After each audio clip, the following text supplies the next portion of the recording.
ವಿಶೇಷ ಕಾರ್ಯಕ್ರಮಕ್ಕೆ ಮತ್ತೆ ಸ್ವಾಗತ. ಎಸ್ ಕಿಶನ್ ಹೆಗಡೆ ಅವರೇ, ಬ್ರೇಕಿಗೆ ಹೋಗೋದಕ್ಕಿಂತ ಮೊದಲು ಉದಯ್ ಕುಮಾರ್ ಶೆಟ್ಟರು ಒಂದು ವಿಚಾರವನ್ನ ಪ್ರಸ್ತಾಪ ಮಾಡಿದ್ರು.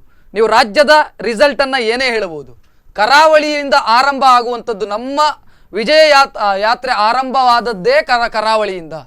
ನಮಗೆ ಒಂದು ಸಂದರ್ಭದಲ್ಲಿ ಹಿನ್ನಡೆಯಾಗಿತ್ತು, ವಿಧಾನಸಭಾ ಚುನಾವಣೆಯ ಸಂದರ್ಭದಲ್ಲಿ ಬಿಜೆಪಿಗೆ ಆ ಸಂದರ್ಭದಲ್ಲಿ ಹಿನ್ನಡೆಯಾಗಿತ್ತು. ಅದನ್ನು ನಾವು ಕವರ್ ಮಾಡ್ತಾ ಬರ್ತಾ ಇದ್ದೇವೆ.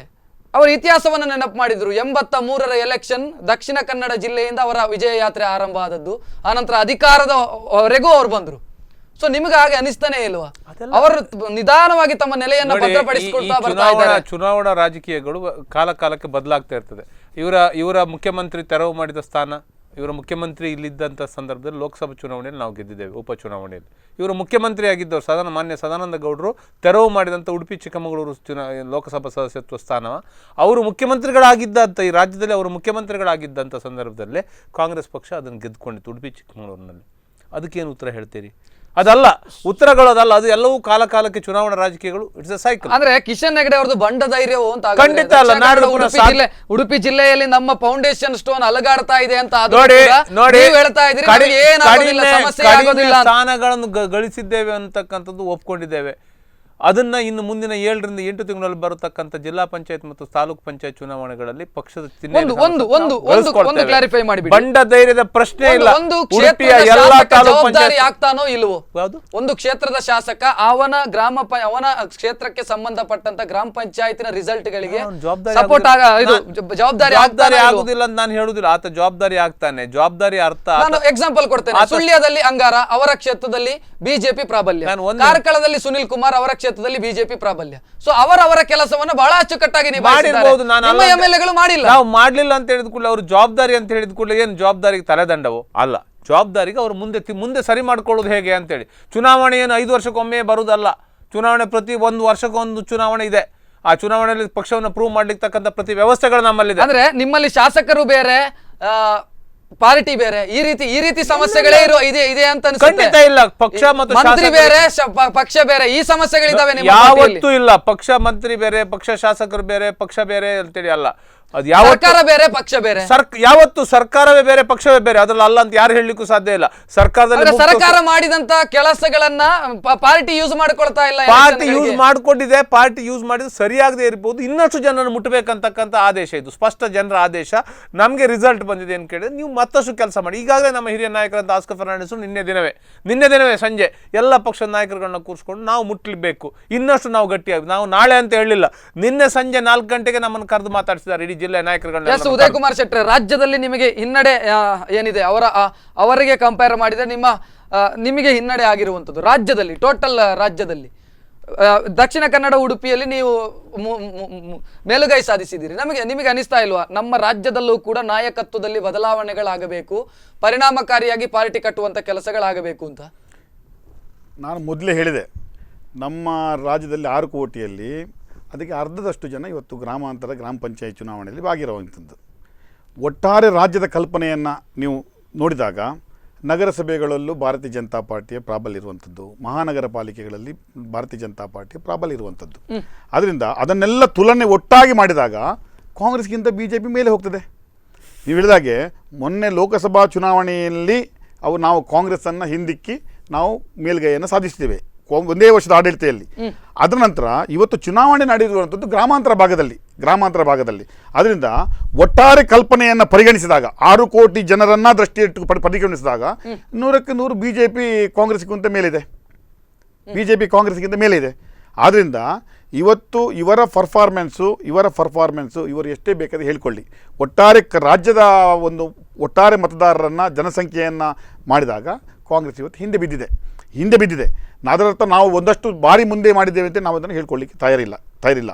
ನಾವು ಹಿಂದಿನ ಸ್ಥಿತಿ ಏನಿತ್ತು ನಮ್ಮದು 2 ವರ್ಷಗಳ ಹಿಂದೆ, ಅದಕ್ಕಿಂತ ನಾವು ದುಪ್ಪಟ್ಟು ಸ್ಥಾನಗಳನ್ನು ನಾವು ಜಾಸ್ತಿ ಪಡೆದಿದ್ದೀವಿ. ನಮ್ಮ ಎಲ್ಲೆಲ್ಲಿ ಶಾಸಕರು, ನಾವು 40 ಶಾಸಕರಿದ್ದಾರೆ, ಅಲ್ಲಿ ನಮ್ಮ ಒಳ್ಳೆಯ ಪರ್ಫಾರ್ಮೆನ್ಸ್ ಇದೆ. ಅದರ ನಂತರ ಇವತ್ತು ಎಲ್ಲ ಕಡೆ ಎಲ್ಲೆಲ್ಲಿ ನಮ್ಮ ಶಾಸಕರಿದ್ದಾರೆ ಅಲ್ಲಿ ಪರ್ಫಾರ್ಮೆನ್ಸ್ ಕರೆಕ್ಟ್ ಇದೆ. ಆದರೆ ಇವತ್ತು 100ಕ್ಕೂ ಹೆಚ್ಚು ಶಾಸಕರನ್ನು ಪಡೆದಂಥ ಕಾಂಗ್ರೆಸ್ಸಿಗೆ ಇವತ್ತು ಈ ಸ್ಥಿತಿ ಯಾಕೆ ಬಂತು? ಅದರಿಂದ ಇದಕ್ಕೆ ಸ್ಯಾಂಪಲ್ ಎಲ್ಲಿ ಹೋಗಬೇಕಂತಿಲ್ಲ. ನಾವು ಸ್ಯಾಂಪಲನ್ನು ಒಂದು ಉದಾಹರಣೆ ಕೊಡಬೇಕಂದ್ರೆ ನಮ್ಮ ಸುತ್ತಮುತ್ತಲು ಏನಾಗಿದೆ ನೀವೇ ಹೇಳಿದ್ರಿ, ಸಚಿವರ ಪರಿಸ್ಥಿತಿಗಳು ಏನಿದೆ. ಅದರಿಂದ ನಮ್ಮದೇ ಸ್ಯಾಂಪಲ್ ತಗೊಳ್ಳಿ, ಈಗ ಇಲ್ಲಿಯ ಸುತ್ತಮುತ್ತಲು ನೋಡಿದಾಗ ಇವರು ಆಸ್ಕರ್ ಫೆರ್ನಾಂಡಿಸ್ರನ್ನ ಉಲ್ಲೇಖ ಕಿಶನ್ ಹೆಗಡೆ ಮಾಡಿದ್ರು. ಅಲ್ಲ, ಉದಯ್ ಕುಮಾರ್ ಶೆಟ್ಟರನ್ನ ಹೇಳಿದ್ದನ್ನ ನೀವು ಎಲ್ಲವನ್ನ ಒಪ್ಪಿಕೊಳ್ಬೇಕು ಅಂತಿಲ್ಲ, ಬಟ್ ಅವ್ರು ಹೇಳಿರುವಂತ ಒಂದು ವಿಚಾರವನ್ನ ನೀವು ಒಪ್ಪಿಕೊಳ್ಳೇಬೇಕಾಗತ್ತೆ. ನಮ್ಮ 40 ಜನ ಶಾಸಕರು ಎಲ್ಲೆಲ್ಲ ಇದ್ದಾರ, ಅವರ ಬೇರುಗಳು ಇರುವಂತ ಗ್ರಾಮ ಪಂಚಾಯತ್ ನಲ್ಲಿ ನಮ್ಮ ಸಾಧನೆ ಅದ್ಭುತ, ನಮ್ಮ ಮಟ್ಟಿಗೆ ಅದ್ಭುತ. ಇವರು ಒಟ್ಟಾರೆ ಸ್ಥಾನ ಕಾಂಗ್ರೆಸ್ ಹೆಚ್ಚು ಬಂದದಕ್ಕೆ ಇವ್ರದ್ದು ಏನು ಕಮೆಂಟ್ಸ್ ಇಲ್ಲ. ಅವ್ರನ್ನ ಕಳೆದ ಬಾರಿ ನಾವು ಬೆಟರ್ ಇದ್ದೇವೆ. ಮಧ್ಯದಲ್ಲಿ ಚುನಾವಣೆಯಲ್ಲಿ ಬೆಳೀತಾ ಇದ್ದೇವೆ. ಅಲ್ಲ, ಅದೇ ಮಧ್ಯದಲ್ಲಿ ಜನಾದೇಶ ಅವರಿಗೊಂದು ಕೊಟ್ಟಿದ್ರು ಲೋಕಸಭಾ ಚುನಾವಣೆಯಲ್ಲಿ, ಅದಕ್ಕಿಂತ ಇವರು ಕಡಿಮೆ ಹೋಗಿದ್ದಾರೆ. ಅದಕ್ಕೆ ಉತ್ತರ ಇಲ್ಲ. ಒಂದ್ ನಿಮಿಷ ಉದಯ ಕುಮಾರ್ ಶೆಟ್ರೆ, ಅದಕ್ಕೆ ಇವ್ರ ಹತ್ರ ಉತ್ತರ ಇಲ್ಲ. ಒಟ್ಟಾರೆ ರಾಜ್ಯದಲ್ಲಿ ನಾವು ಜಾಸ್ತಿ ಸ್ಥಾನ ಬಂದಿದ್ದೇವೆ, ಅದಕ್ಕೆ ಉತ್ತರ ಇಲ್ಲ. ಈ ಜಿಲ್ಲೆಗಳಲ್ಲಿ ಜಾಸ್ತಿ ಬಂದೇವೆ, ನಾವು ಸಶಕ್ತರು. ಇಲ್ಲಿ ಮಾತ್ರ ನಾವು ಸಶಕ್ತರು. ಈ ರಾಜ್ಯಕ್ಕೆ ಈ ಜಿಲ್ಲೆ ಉತ್ತರ ಕೊಡ್ತದೆ. ಸೊ ಹಾಗಾದ್ರೆ ನೀವು ಉಳಿದ ಮುಂದಿನ ಚುನಾವಣೆಯಲ್ಲಿ ದಕ್ಷಿಣ ಕನ್ನಡ ಮತ್ತು ಉಡುಪಿಯ ಖಂಡಿತ ಹೊಡಿತೇವೆ. ನಾವು 2 ಜಿಲ್ಲಾ ಪಂಚಾಯತ್ಗಳು ನಮ್ಮ ಕೈಯಲ್ಲಿ ಇವತ್ತಿಲ್ಲ, 2 ಜಿಲ್ಲಾ ಪಂಚಾಯತ್ಗಳನ್ನ ಹೊಡಿತೇವೆ. 2 ಜಿಲ್ಲಾ ಹೊಡಿತೇವೆ ಸ್ವಾಮಿ. ಮಟ್ಟದಲ್ಲಿ ನಿಮ್ಮ ಯಾರು ಹೇಳಿದ್ರು ಅಲುಗಾಡ್ತಾ ಇದೆ ಅಂತೇಳಿ? ಅಲುಗಾಡ್ತಾ ಇದೆ ಅಂತ ಹೇಳಿದ ಕೂಡಲೇ ನಮ್ಗೇನು ಮತಗಳ ಸಂಖ್ಯೆ ಕಡಿಮೆ ಆಗಿದೆ ಅಂತೇಳಿ ಅರ್ಥ ಅಲ್ಲ. ಸಂಖ್ಯಾಶಾಸ್ತ್ರದಲ್ಲಿ ಸ್ಥಾನ ಗಳಿಕೆಯಲ್ಲಿ ಕಡಿಮೆ ಆಗಿದೆ ಹೊರತು ಮತ ಇಲ್ಲ, ನಮ್ಗೆ ಕ್ಯಾಂಡಿಡೇಟ್ ಆಗ್ಲಿಲ್ವಾ ಅಥವಾ ಇನ್ನೊಂದಾಗ್ಲಿಲ್ವಾ ಆ ಸಂದರ್ಭಗಳಲ್ಲಿ ಹೇಳಿ. ಬೇಕಾದ್ರೆ JDS ಅನ್ನು ಹೋಲಿಕೆ ಮಾಡ್ಕೊಂಡು ಹೇಳಿ. ಈ ಜಿಲ್ಲೆಯಲ್ಲಿ ಸರಿದಾರಿಯಲ್ಲಿ ಬಿಜೆಪಿ ಹೋಗ್ತಾ ಇದೆ ಅನ್ನುವಂತ ಸಂದೇಶವನ್ನ ಈ ಚುನಾವಣೆ ರವಾನಿಸಿದೆ. ಅವರು ಹೇಳಿದ್ದಕ್ಕೆ ಉತ್ತರ ಕೊಡೋಣ. 2 ವರ್ಷದ ಹಿಂದೆ ಅವರು ವಿಧಾನಸಭಾ ಚುನಾವಣೆಯಲ್ಲಿ ಮತವನ್ನು ಪಡೆದಿದ್ದಾರೆ. ಅದರ ನಂತರ ಲೋಕಸಭೆಯಲ್ಲಿ ಸುಧಾರಿಸ್ಕೊಳ್ಬೇಕಿತ್ತು, ಸುಧಾರಿಸ್ಕೊಳ್ಳಿಲ್ಲ, ಸಾಕಷ್ಟು ಹಿಂದೆ ಬಿದ್ದರು. ಅದರ ನಂತರ ಲೋಕಸಭಾ ಚುನಾವಣೆ ನಂತರ 2 ಜಿಲ್ಲೆಯಲ್ಲಿ ಸುಧಾರಿಸಬೇಕೆಂದ್ರು, ಸುಧಾರಿಸಲಿಲ್ಲ. 1 ವರ್ಷ ನಂತರ ಈಗ ಚುನಾವಣೆ ಆಯಿತು. ಇದುವರೆಗೆ ಸುಧಾರಣೆ ನಾನು ಅಲ್ಲಿಂದ ಕಂಪೇರ್ ಮಾಡಿದ್ದು, ಅಲ್ಲಿಗೆ ಸುಧಾರಿಸಲಿಲ್ಲ ಅಂದಾಗ ಇನ್ನು ಏನು 7 ತಿಂಗಳಲ್ಲಿ ಇವರು ಸುಧಾರಣೆ ಏನು ಸುಧಾರಣೆ ಮಾಡುವುದಿಲ್ಲ, ಏನು ಸುಧಾರಣೆ ಮಾಡ್ಲಿಕ್ಕೆ ಸಾಧ್ಯ ಮಾಡಿಯೇ ಮಾಡ್ತೇವೆ. ಅದರ ನಂತರ ಇವರು ಸಚಿವರ ಪರ್ಫಾರ್ಮೆನ್ಸೇ ಇವತ್ತು ಅವರವರ ಗ್ರಾಮ ಪಂಚಾಯತ್ ಗೆಲ್ಲುವ ಸ್ಥಿತಿ ಇಲ್ಲಂದಾಗ ಇದರಲ್ಲಿ ಹೊಸ ಕಲ್ಪನೆ ಏನು ಬರಬೇಕಂದ್ರೆ ಇವರು ಆಸ್ಕರ್ ಫೆರ್ನಾಂಡಿಸ್ರು ಎಲ್ಲ ಕಡೆಗೆ ಆಸ್ಕರ್ ಫೆರ್ನಾಂಡಿಸ್ರು ಈಗಲ್ಲ, ಲೋಕಸಭೆಯಲ್ಲಿ ಸೋತಾಗ ಎಲ್ಲ ಕಡೆ ಹೋಗ್ತಾ ಇದ್ದಾರೆ. ನಾವು ಕಾಂಗ್ರೆಸ್ ಪಕ್ಷವನ್ನು ಪುನಶ್ಚೇತನಗೊಳಿಸ್ತೇವೆ ಅಂತೇಳಿ ಎಲ್ಲ ಕಡೆ ಗ್ರಾಮ ಪಂಚಾಯತಿಗೆ ಎಲ್ಲ ಗ್ರಾಮ ಪಂಚಾಯತಿಗಳು ಹೋಗಿದ್ದಾರೆ. ಏನು ಸುಧಾರಣೆ ಆಯ್ತು ಸ್ವಾಮಿ?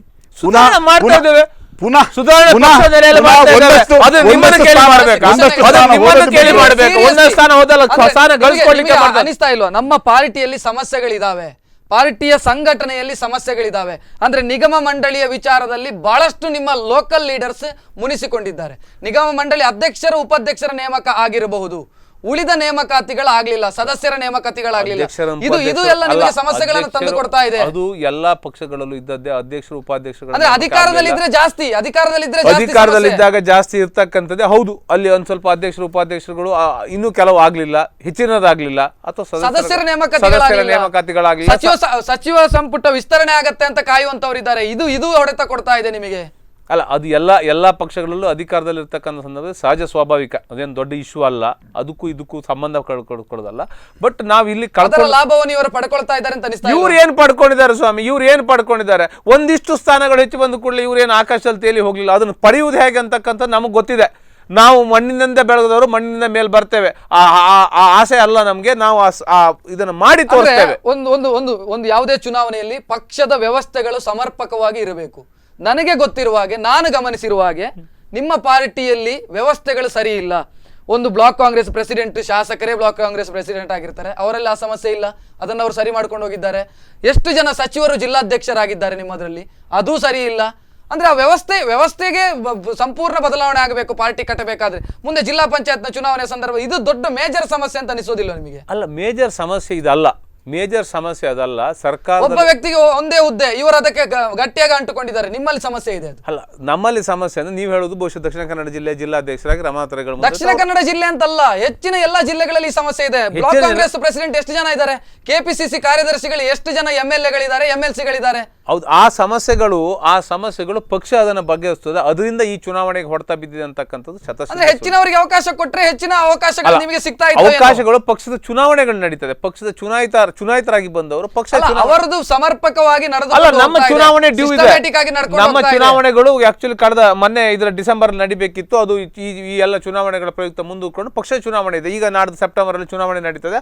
ಆ ಚುನಾವಣೆಯಲ್ಲಿ ಎಲ್ಲ ಸಂಪೂರ್ಣ ರೀಸ್ಟ್ರಕ್ಚರಿಂಗ್ ಆಗ್ತದೆ. ಪಾರ್ಟಿ ಆನ್ ದಿ ಹೋಲ್, ಕೆಳಗಿಂದ ಹಿಡಿದು ಬ್ಲಾಕ್ ಬೂತ್ ಮಟ್ಟದಿಂದ ಹಿಡಿದು AICC ತನಕದ Yes, restructuring Uday Kumar Shetty, ಕೊನೆಯದಾಗಿ ಈಗಾಗಲೇ ನೋಂದಾಣಿಕೆ ಕಾರ್ಯಗಳು ನೀವು ನಡೀತಾ ಇದೆ. ಪಂಚಾಯತ್ನ ಮುಖಾಂತರ ರಾಜಕಾರಣವನ್ನ ಪ್ರವೇಶ ಮಾಡಿದಂತವರು, ಇವತ್ತು ಪಾರ್ಟಿಯಲ್ಲಿ ಜಿಲ್ಲಾಧ್ಯಕ್ಷ ಸ್ಥಾನದವರೆಗೆ ಏರಿದಂತವರು, ಇನ್ನೂ ಹಲವು ಹುದ್ದೆಗಳನ್ನು ಅಲಂಕರಿಸಿದಂತ ಉದಾಹರಣೆ ಇದಾವೆ. ನಿಮಗೆ ಅನಿಸ್ತಾ ಇದೆಯಾ ಈ ಪಂಚಾಯತ್ನ ಮುಖಾಂತರ ನಾವು ರಾಜ್ಯವನ್ನ ಗೆಲ್ಲಬಹುದು ಅಂತ? ಖಂಡಿತ. ಪಂಚಾಯತ್ನಲ್ಲಿ ಸಂಘಟನೆ ಕಟ್ಟಿಕೊಂಡು ರಾಜ್ಯವನ್ನ ಗೆಲ್ಲಬಹುದು ಅಂತ ಅನಿಸ್ತಾ ಇದೆಯಾ ನಿಮಗೆ?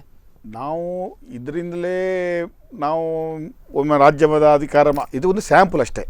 ನಾನು ಹೇಳೋದು ಬೇರೆ ಬೇರೆ ಸಂಗತಿಗಳು ಇದೆ, ಅದು ಸ್ಪಷ್ಟವಾಗಿ ನಮಗೆ ಗೋಚರ ಆಗುತ್ತೆ. ನಾಳೆ ಜಿಲ್ಲಾ ಪಂಚಾಯತ್, ತಾಲೂಕು ಪಂಚಾಯತ್ ಚುನಾವಣೆ, ಬೆಂಗಳೂರಲ್ಲಿ BBMP ಚುನಾವಣೆಗಳಲ್ಲೂ ನಿಮ್ಗೆ ಗೊತ್ತಾಗುತ್ತೆ. ಇವತ್ತು ನಮ್ಮ ರಾಜಧಾನಿ ಬೆಂಗಳೂರಲ್ಲಿ ಇವತ್ತು ಸರ್ಕಾರ ಇವತ್ತು BBMP ಚುನಾವಣೆಯನ್ನು ಹಿಂದೆ ಮಾಡಲಿಕ್ಕೆ ಏನೆಲ್ಲ ಷಡ್ಯಂತ್ರ ಮಾಡಿತ್ತು, ಅದರ ರಿಸಲ್ಟು ನಾಳೆ BBMPಯಲ್ಲಿ ಚುನಾವಣೆಯಲ್ಲಿ ಗೊತ್ತಾಗುತ್ತೆ. ಅಲ್ಲಿಗೆ ಇನ್ನೊಂದು ಸ್ಯಾಂಪಲ್ ಗೊತ್ತಾಗುತ್ತೆ. ಇವತ್ತು ನಗರ ಪ್ರದೇಶದಲ್ಲಿ ಕಾಂಗ್ರೆಸ್ನ ಹಿಡಿತ ಏನಿದೆ, ಯಾವ ರೀತಿ ಇದೆ ಅಂದಾಗ ಅಲ್ಲಿ ಸ್ಯಾಂಪಲ್ ಗೊತ್ತಾಗುತ್ತೆ. ಇದು ಒಂದು ಭಾಗ. ಇವತ್ತು ಕಾಂಗ್ರೆಸ್ ನಾವಿತ್ತು ಈ ಭಾಗದಲ್ಲಿ ಹಿಂದಿನ ವಿಧಾನಸಭಾ ಚುನಾವಣೆಗೆ ಕಂಪೇರ್ ಮಾಡಿದಾಗ ಲೋಕಸಭಾ ಚುನಾವಣೆಯಲ್ಲಿ ಒಂದಷ್ಟು ದೊಡ್ಡ ಮಟ್ಟದಲ್ಲಿ ಅದು ದೊಡ್ಡ ರೀತಿಯ ಪರಿವರ್ತನೆ, ಅದನ್ನು ಅದೇ ರೀತಿಯ ಎಕ್ಸ್ಪೆಕ್ಟೇಷನ್ ಎಲ್ಲ ಕಡೆ ಎಲ್ಲ ಚುನಾವಣೆ ಆಗುತ್ತೆ ಅಂತ ನಾವು ಹೇಳಲಿಕ್ಕೆ ಬರೋದಿಲ್ಲ. ಆದ್ದರಿಂದ ಅಲ್ಲಿಂದ ಪ್ರಾರಂಭ ಆಗಿದೆ ಅಂತ ಹೇಳೋದು ನಾನು. ಇವತ್ತು ಅದು ಗ್ರಾಮ ಪಂಚಾಯತ್ ಮಟ್ಟದಲ್ಲಿ ಇನ್ನೊಂದಷ್ಟು ಶಕ್ತಿಯನ್ನು ಪಕ್ಷಕ್ಕೆ ಕೊಟ್ಟಿದೆ, ಅದು ಮುಂದುವರಿತದೆ. ಜಿಲ್ಲಾ ಪಂಚಾಯತ್, ತಾಲೂಕ್ ಪಂಚಾಯತಲ್ಲಿ ಅದಕ್ಕೆ ಬೇರೆ ಬೇರೆ ಜಿಲ್ಲಾ ಪಂಚಾಯತ್ ಇದೇ ಸಾಧನೆ. ಕಿಶನ್ ಹೆಗಡೆ, ಕೊನೆಯದಾಗಿ ಹೇಳಿ, ಈಗ BBMP ಚುನಾವಣೆಯನ್ನ ಪ್ರಸ್ತಾಪ ಮಾಡಿದ್ರು, ಜಿಲ್ಲಾ ಪಂಚಾಯತ್ ಚುನಾವಣೆಯನ್ನ ಪ್ರಸ್ತಾಪ ಮಾಡಿದ್ರು. ನೀವು ಈಗ ಹೇಳ್ತಾ ಇದ್ರಿ ನಮ್ದು ತೊಂದರೆ ಇಲ್ಲ, ನಾಳೆಯ ದಿನ ಜಿಲ್ಲಾ ಪಂಚಾಯತ್ ಚುನಾವಣೆಯ ಸಂದರ್ಭದಲ್ಲೂ ಕೂಡ ನಿಮಗೆ ಉಲ್ಟಾ ರಿಸಲ್ಟ್ ಬಂದ್ರೆ ಖಂಡಿತ ಬರುವುದಿಲ್ಲ. ಅದಕ್ಕೆ ತಕ್ಕ ವ್ಯವಸ್ಥೆಗಳನ್ನ ಪಕ್ಷ ಮಾಡ್ಕೊಳ್ತೇವೆ. ಖಂಡಿತ 2 ಜಿಲ್ಲೆಗಳ ಜಿಲ್ಲಾ ಪಂಚಾಯತ್ ಚುನಾವಣೆ ಆತ್ಮವಿಮರ್ಶೆ ಮಾಡ್ಕೊಳ್ತಾ ಇದ್ದೇವೆ. ಇದು ಸಂದೇಶವನ್ನ ರವಾನಿಸಿದೆ ನಿಮಗೆ. ಖಂಡಿತ ನಾವು ಆತ್ಮವಿಮರ್ಶೆ ಮಾಡ್ಕೊಳ್ತಕ್ಕಂಥ ಕೆಲಸವನ್ನು ಈಗಾಗಲೇ ಪ್ರಾರಂಭಿಸಿದ್ದೇವೆ, ಮಾಡ್ಕೊಳ್ತಾ ಇದ್ದೇವೆ. ಎಲ್ಲಿ ತಪ್ಪಿದ್ದೇವೆ, ಎಲ್ಲಿ ಎಡವಿದ್ದೇವೆ, ಎಲ್ಲಿ ದಾರಿಗಳನ್ನು ನಾವು ಸರಿಪಡಿಸ್ಕೊಳ್ಬೇಕಾಗಿದೆ, ಅದನ್ನ ನಾವು ವ್ಯವಸ್ಥೆಗಳನ್ನ ಈಗಾಗಲೇ ಮಾಡ್ಕೊಳ್ತೇವೆ. ಎಸ್ ಕಿಶನ್ ಹೆಗಡೆ ಅವರ ಧನ್ಯವಾದಗಳು. ಉದಯ್ ಕುಮಾರ್ ಶೆಟ್ರೆ ಧನ್ಯವಾದಗಳು ಡಿಸ್ಕಷನ್ ಅಲ್ಲಿ ಭಾಗವಹಿಸಲಿಕ್ಕೆ. ಇದು ಇವತ್ತಿನ ವಿಶೇಷ. ಪಂಚಾಯತ್ ಚುನಾವಣೆಯ ರಿಸಲ್ಟ್ ನಂತರ ಆಫ್ಟರ್ ಏನು ಅನ್ನುವಂಥದ್ದು. ಇದು ಅಂದ್ರೆ ಒಂದು ರೀತಿಯಲ್ಲಿ BJP ಮತ್ತು ಕಾಂಗ್ರೆಸ್, BJP ಕರಾವಳಿಯ ಭಾಗದಲ್ಲಿ ಹೆಚ್ಚು ಪ್ರಾಬಲ್ಯವನ್ನು ಸಾಧಿಸ್ತಾ ಇದ್ರೆ, ರಾಜ್ಯದಲ್ಲಿ ಕಾಂಗ್ರೆಸ್ ಕೂಡ ನಾವೇನು ಕಡಿಮೆ ಇಲ್ಲ ಅನ್ನೋ ರೀತಿಯಲ್ಲಿ ತೋರಿಸಿಕೊಳ್ತಾ ಇದ್ದಾರೆ. ಇದು ಇವತ್ತಿನ ವಿಶೇಷ. ಮುಂದಿನ ದಿನಗಳಲ್ಲಿ ಜಿಲ್ಲಾ ಪಂಚಾಯತ್ನ ಚುನಾವಣೆಯ ಸಂದರ್ಭದಲ್ಲಿ ಏನಾಗತ್ತೆ ಅನ್ನುವಂಥದ್ದನ್ನು ಕೂಡ ನಾವು ಕಾದು ನೋಡಬೇಕು. ಇದು ಇವತ್ತಿನ ವಿಶೇಷ. ನಿಮ್ಮವರ ನಿರಂತರ ಸುದ್ದಿಗಾಗಿ ನೋಡ್ತಾ ಇರಿ ಸ್ಪಂದನ.